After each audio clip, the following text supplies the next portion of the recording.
I've been sitting here trying to make a video about this for the last 20 minutes, and I don't really know how to articulate. When I first unmasked, I had skill regression. I was a total bitch.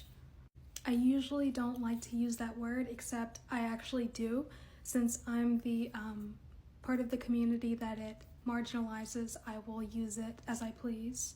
But anyway, my social skills did regress a lot. I felt like, because unmasking, in a way, it takes a lot of strength, but it's also a huge relief. So it's kind of like you ever eaten a big meal and you have a lot stuffed inside your stomach and you gotta let out your pants. It's like letting out your pants at Thanksgiving dinner. You just gotta kind of like let it all hang out for a while so you know where you are. And so you can let your body get things in order. That's what unmasking is like at first.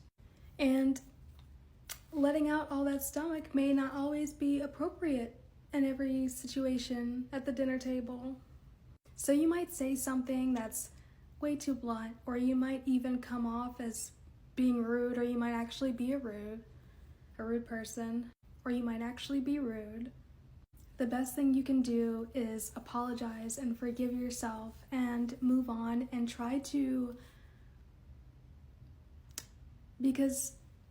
learn the next level of unmasking, which is after you unmask completely, then you need to assess what you've got there, see who you are as a person, where you end and the mask begins, take off the mask when appropriate.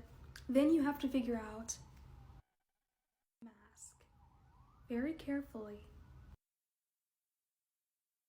because you don't want to burn out again.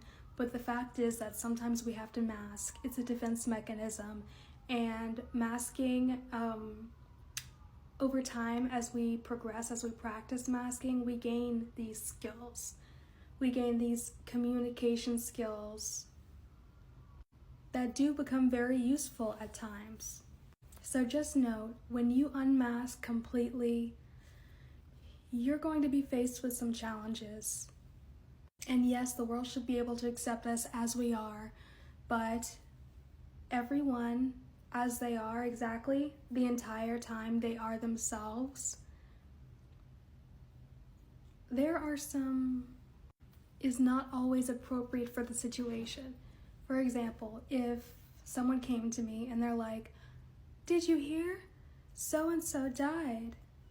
And I'm like, I didn't like that bitch anyway.